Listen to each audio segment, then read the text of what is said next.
So we have this panel talking a little bit about trends in crowdsourcing, film, music, multimedia.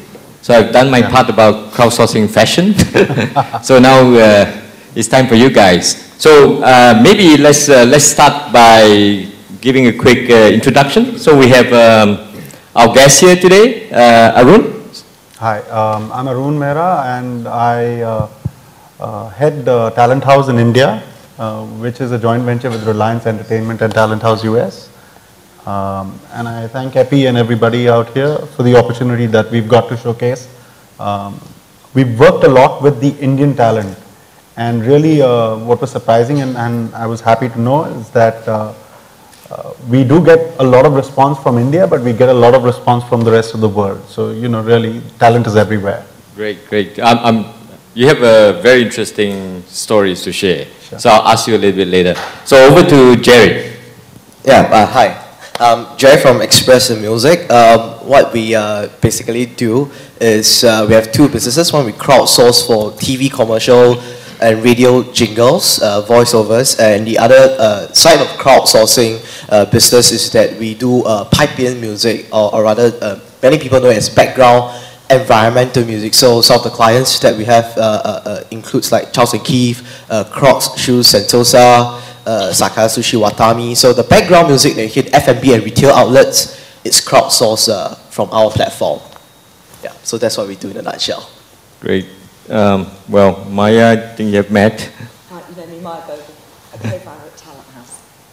Hi. So that one's not working now. Co-founder at Talent House. Right, and finally we have Mike here. Yeah, my name is Mike Willowan. I'm the Chief Executive of Infinite Studios. We're a film and television studio based in Indonesia and Singapore, and you know, this is for me right now, and the last 2 years has been a journey of real discovery, or getting on social media platforms, because we're very much in the traditional business of making films and TV the bricks and mortar way, and social media has really changed the way we have done business. So we have been scrambling to get into that space and redefine that business model that we have today. So it's all part of the process, and you know, just listening to these presentations today is, you know, just part of that voyage again. You know, so it's a great experience so far. Oh, thanks, Mike. Well, since you have the mic, I think it's interesting. You know, obviously, you know, crowdsourcing trends vary, you know, from industry to industry. So here today we're talking about the film, the arts, the multimedia. I'm curious, right? So coming from the fashion space, I'm curious about what are the trends, right? How do you see that evolving, and what are some of the challenges? So perhaps, Mike, you might want to start with your very traditional industry. Well, yeah, I guess I could first of all relate it to more of a personal experience. I went to film school a long time ago, and one of the first things that we had to do as a film student is that you've got to make a film. Right, so you go through that process, and that time was very, you know, non-digital process, and it was really sweat and blood, and you end up with a tangible product in your hand, which is a film reel, and you want people to see it. And the only way we were able to get people to visit our theater was to send out invitations and to, you know, call them up, and you know, I didn't even use email in those days. I got given an email account, but I just didn't know what it was, you know, and honestly, I was just very slow at doing that, but it was really hard work, and it was all about getting people to watch your content and commenting, and it's just part of that journey of becoming a filmmaker, ultimately. Today, I've been back to a lot of film schools, and I do a lot of talks, and I see that one of the first things that people do, and already these kids are making movies at 6 years old, you know, and they're creating and editing and uploading on one device, where I probably use 10 devices and, you know, 10 times the process. The point is that the difference between then and now is distribution. You know, we're able to get our content out on a platform almost immediately, and get people to see it and comment on it, and you know where you stand in society with your product, right? And as a filmmaker, that's a very powerful tool. Interesting. Arun, what are the trends in your space? You know, firstly, I'd just like to ask the panel, we're all talking about artists. How many of us are budding? I know that you've done a bit of arts. Are you an artist as well? I only sing karaoke. Okay. What about you, Maya? No. Okay. So at Talent House India, we are 26 people. 25 of us were artists that never made it, and which is why we have jobs here. We have. That's a good start. We have one person who actually is a pilot, and she's my head of sales. So Maya also, you know, began with sales, and that I can understand why they're not. But all of us are artists who never made it out there. And I joined Talent House because of the passion that we have towards art and understanding what an artist goes through, the struggle that one has. Opportunity being, and that's what crowdsourcing has done, is given these artists opportunities no matter where they are.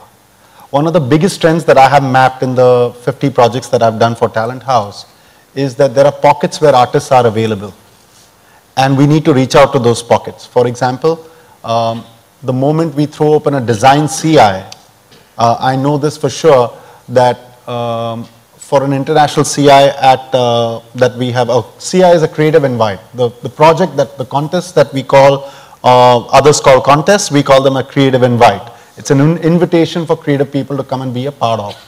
So you will find a lot of traction coming from Mexico in terms of design. We find a lot of designs come through from Thailand and probably Indonesia. When we throw it open in a market like India, we'll find a lot of traction for music that comes out of northeast of India, which is Assam and Bengal, West Bengal, Guwahati. And then there's another pocket that goes straight to Punjab.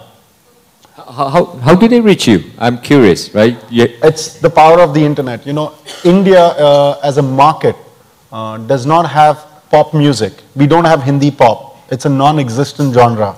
We've got really? Bollywood. Yeah, we've got Bollywood music. There's so much of music out here in Philippines and stuff. But when we launched our site, the first creative project that we threw open was open the act for Metallica. This was the first time Metallica was playing in our country. You could be the band that opens it out. We've got almost 200 entries. 100 of them came from the northeast of India, which is where this music is very live and thing. We got 5 bands from Germany who were wanting to fly down on their own. And it's the power of the platform that we have at Talent House that reached out socially, because the moment one band came and uploaded their entry saying this is our entry, there was a push message that went through Facebook to their community. And 30% of my fraternity is where I come from. So if I'm a musician, I have musicians as friends. If I'm a writer, if I'm a journalist, I have journalists as friends. And one guy drags in the other and spreads the message. And that's the power of social media marketing. So there are, the point I'm making is there are blocks. And now there are blocks in India where we can use them. And globally there are markets that will evolve and develop. And they will cater to the different needs of art that are required. Thank you. Jerry, so what about your space? My space, I actually started out some 4 years back. I actually fired my boss back then. And then when I was looking for another job, I was thinking, why not I start the business myself. I was flipping through a newspaper and I read through this Straits Times article that say this guy, he actually composes original music and only his wife appreciates and hear his song. Nobody else wants to hear his original music at all. So as I studied business and I was very much into entrepreneurship, I was thinking, I have no idea how to compose a song or do a piece of music for my girlfriend or for my loved one. So why not I crowdsource this opportunity and then I play on my own strength. My own strength is much in sales. So I grab the sales for the pool of musicians. So this is my strength and their strength is to do music. So let's do a matchmake. So that's how I combine this together. Oh, yeah. Interesting. So Maya, you want to add on to that? I could tell you a funny story about a guy that used to work at Talent House. We had to let him go, actually, because he was smoking so much weed. But he used to, on every Friday, he used to upload his Friday joint of the week, which was basically his new track, a new piece of music that he'd written. And if he was lucky, of his sort of 300 to 400 friends, he might get one like or, a couple of shares if he was really, really lucky. Because these guys were really bored. And by the time it got to week 48, no one was interested at all in what Steve Bishop was uploading. And then he entered a Talent House remix competition. And he posted his entry up on Facebook saying, "Hey guys, I've got the chance to be selected here to be the opening act." I can't, to be honest, remember who it was. I think it was a DJ from New York. It was Paul Oakenfold or somebody. And so I'm not very cool in the music space. And so what he couldn't believe was his overwhelming amount of support he then got from his 300 plus friends. And even with Facebook algorithms, given that only 20% of anyone was going to see your post at any time, he was getting unbelievable amounts of shares and likes and commentary. So this is where I feel that with crowdsourcing, given there is this huge issue with artists trying to get discovered, trying to make money from their talent, there is a massive oversupply of creativity versus the demand for it in terms of paid demand. But we all don't want to live in a grey world. Without creativity, we would live in a grey world with no music, no art, no fashion, no beautiful films or content to look at. But those content creators right now, it's a tiny percentage of them which are making any money. And I think we are beholden as a universe to support them in any way that we can. So that's what we're doing at Talent House. And who's got the money? Brands. So it's really simple. Put the brands with the artists. The artists have got the audience that the brands want. And the brands, they can't make the content that the artists can. So if you put them all together, everybody wins. Crowdsourcing is often thought like, it's a cheap labor, right? Artists, the crowd doesn't get incentivized. Obviously you have very strong views about that. Yeah. What do you have to add on, right? So how do you address the disparity, right, between what money is out there and the work that artist is doing, the crowd is producing? How do you actually put a value, right, to what the crowd is contributing? How do you assess that? I think that's incredibly difficult, and I think a lot of self-regulation, we talked a little about it in one of the presentations earlier about having industry bodies. I think we're away from that happening. A little bit like Wikipedia, I think there is self-regulation, there is self-voting. There are people who will work with brands when they see them putting something back. Brands have got the budgets to put something back. Artists have got the content that the brands want because it gets the audience. So I think it can work really well. And that crowdsourcing is still giving, in its most conventional sense, without the social media piece, without the exposure piece, is still giving artists an extraordinary opportunity to get their talent out there. It's giving them an opportunity for an outlet. They can't work and get their work out there. I think they will go mad. Mike, what do you think about that? Yeah, I think for us, it's again, like I mentioned, that we've gone from a very traditional model of I'm in the services industry as well. So 50% of my revenues are generated through providing services to other studios and other producers when they want to come here and make movies in this part of the world. So I give them a turnkey solution. And that's in animation, visual effects, productions, and TV and film. The other part of my business is driven by the fact that I make my own movies and I get royalties from the sales that I do worldwide. So two parts of that. We are looking into a model in which ultimately, because of technology, it allows us to look at communities to do part of the work for us, right? Now, 10 years ago, if we wanted to buy a computer software, we'd have to go through a specific vendor and pay $250,000 for one box. And we would spend millions of dollars building out a huge pipeline. Today, the software is online and it works on any old laptop, right? Sometimes they even work on iPads, right?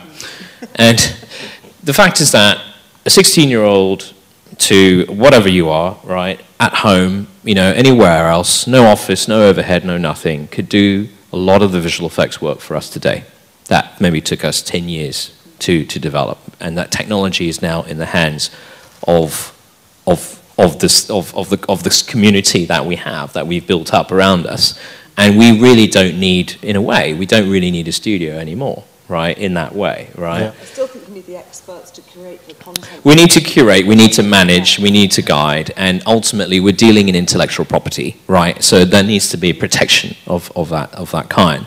The other part of our business, obviously, is the monetization of content, right? And so looking at alternative revenue streams, partnerships, relationships with communities in which we're able to have either the brand, the content that drives the advertising, you know, spreading onto different networks and really being able to monetize. Now, monetizing doesn't, for us, just mean just the dollar coming in. Obviously, the net effect will be the dollar coming in, but just building on brand, ultimately, and building on name. So these are the two areas that we're going into, and we've seen we've seen a massive sort of like change in the way we do our business. Yeah, I mean, you did mention a little bit about the intellectual property issues, right? Obviously, Yes. in a crowdsourced environment, a lot of content is created, and oftentimes, right, that there's always contention in those issues. So what are some of the issues that you see relative to IP in your space, and how have you addressed them? Well, there's a fine line between, like, for example, I'll give you an example. When we were making some of the films that we were with a major studio, and like we were doing a project with HBO, in which, you know, part of our compliance was that the intellectual property, the story, the images had to be embargoed and protected, right? And so when you're filming in open environments, and even when you're dealing with a studio where you have 300 extras, right? Someone has got a phone somewhere, someone has got something, and they're taking pictures and they're uploading it, right? And we would never discover this until someone is actually on Facebook and they're seeing images of the film, right? Or whatever it is. Now, we have to make a decision whether that's going to be good for us or bad for us, right? One particular case where this bit of imagery that was up garnered so much interest in our project, right? Which is great, ultimately. But unfortunately, we found the culprit and kicked him out, and made him take down the site. But we then realized actually that was good. We invited back him and made him a bit more official, right? And it worked. It worked really well. So there's that fine line where it's intellectual property, where you've heard horror stories in Hollywood where a movie that so much money is being put into gets somehow released, or elements get released before you know, a distribution date, and it really does impact on their revenue. So it's just finding that balance. You know, as good custodians, the policy we have is that the winning entries get the intellectual properties transferred to the brand that sponsors it, and the rest of it remains with the artist. And that's something you got to do, because if you don't pay them for it, we don't allow, you know, the brands and other people to use it. Right. And you know, just on the earlier thought that you had, we have one example where a huge brand, and I've shown this phone to I think half a dozen of you people out here. It's the third largest selling phone in India, called Micro Max. It outsells Apple maybe 3 times over in India. But that logo was crowdsourced on Talent House. The winner was from America, a guy called Atkins, and we touched base with him. They got the biggest movie star in the country to launch this logo. They did it on an India-Pakistan match, which is like a big event for us Indians. We never missed that match. And in the coming year, they would spend about $500 million on that logo itself, establishing that brand identity. What did the artist get? He got $2,000 worth of a laptop that he wanted. And a lot of media came back and asked me, you know, is that a raw deal for the artist? And I went back and I spoke to the artist. He said, not at all. I always wanted the MacBook Pro. I'm so happy giving it to you. And I said, will you participate again? And he said, of course. And he participated again on our website, and he won again. So really, you know, it is relative to us. Look at the market. It's expanding. 20 years ago in India, there were just 2 channels. Today, there are 840 channels that are there in the country. The demand of artists is so much. We're churning out more than maybe 500,000 artists every year. And they're happy to just get the opportunity and recognition. So it's a chicken and egg there. Yeah, I suppose you're right, right? Value is very relative. It's very relative. And I think for artists particularly, right, even for us, you know, the ambassadors, I think they get satisfaction from being recognized, right? You know, from being recognized, and I think the tangible reward is just another element of that. Absolutely. Right. So, Jerry, do you have anything to add about the IP aspects? Yeah, but before the IP, the questions on whether is crowdsourcing exploiting the participants in a way. So I have my own set of stories to share. There was this girl who actually graduated from a diploma in music audio technology in Singapore Poly. So she studied music, but you know, in Singapore, or rather in Asia, when you want to go into the music industry, it's not that easy. It's not even in Asia; it's like in the world. So she actually went for a job in a hospital doing audio visuals, and that's all about it. And she participated in the music contest twice in our website. And the third time that she participated, she won. And from there, I actually brought her to a radio station. And 2 weeks later, she got a job with a music publisher. So that's the positive side of a story. But the other side is that we also have, because on our crowdsourcing platform, it probably operates like 99designs.com concept. So there's only one winner. The winner gets the prize money. If you're not a winner, you won't get any prize money for that purpose. So there are very enthusiastic, passionate musicians who enter the contest again and again. But after 5-6 times never win, I give up. I'm not going to participate anymore and things like that. This will happen. This will happen. Yeah. And then touching on the other question that you bring up, the IP issues. I'm not too sure about movies, about films, but I'm very much into music licensing. So music license is an extremely super duper complex kind of thing. So when it comes to music licensing, it's like in Singapore, it's different from Malaysia or even US or Europe. So that's the reason why Spotify just came to Singapore, Malaysia, and Hong Kong only in just this few months. And Pandora is only in like 4 countries in the world. So music licensing is so complex, and if you get into the wrong side of the law, as a platform, there are 3 parties: the platform, the musician, and also the client. So the client pays the platform, and we pay the winning entry. However, there is a licensing body in the individual countries, the performing rights societies, or even collective management organizations. So these are the ones who will come after the platform and the client, although the musician may not know about it. So, no, I give you my licensing rights, I sell you my copyrights, but things can happen. Yeah, so we have to actually look into all these different licensing issues. And alternatively, there are some different type of licensing rights, such as Creative Commons, if you know about it. So that is one other alternative that some people may like to look into.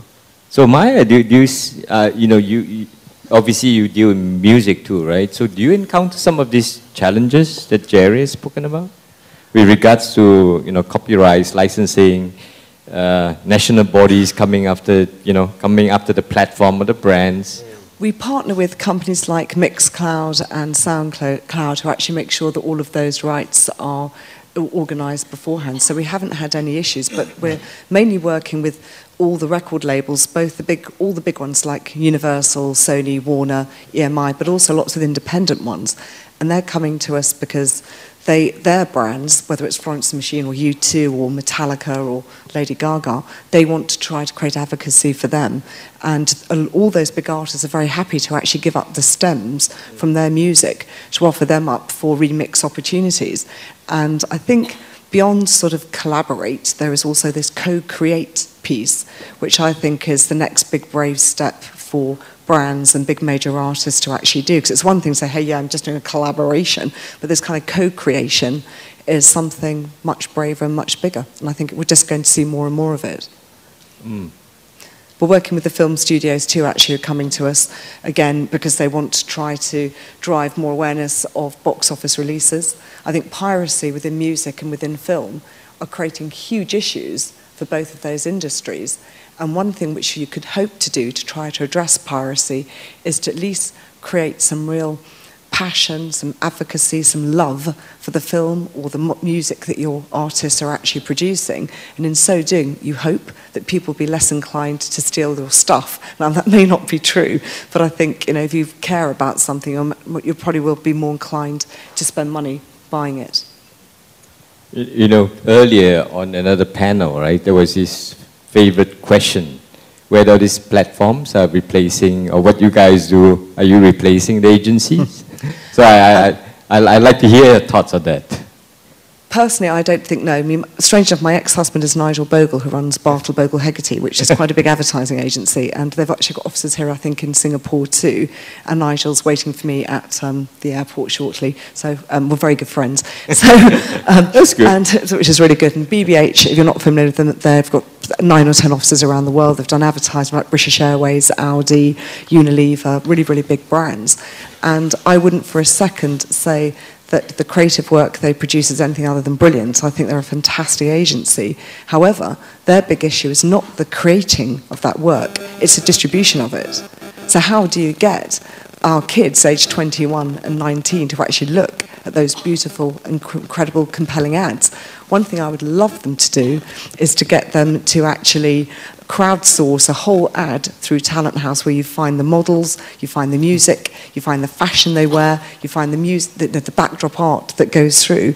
Then you get 4 or 5 social media campaigns. They choose who they work with. It's not just a popularity voting contest. They then make the ad, go back to everyone that got involved with submitting, voting, sharing, saying, hey guys, here's the finished ad. You've got the perfect distribution system, which is then people, not TV. Great.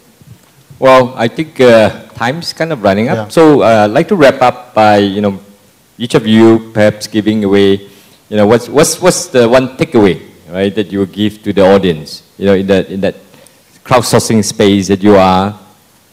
Arun? I think the one key takeaway that I have and I've realized in this, since yesterday and today is it's only the beginning.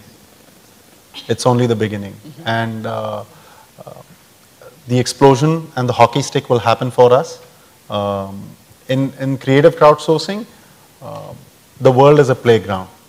And if we come back 5 years from now, I can tell you for sure that I'll have Talent House Asia, which will be crowdsourced. So when we have a design requirement, we'll give it out here, and from Indonesia and Philippines, we'll get designs that are going back into America.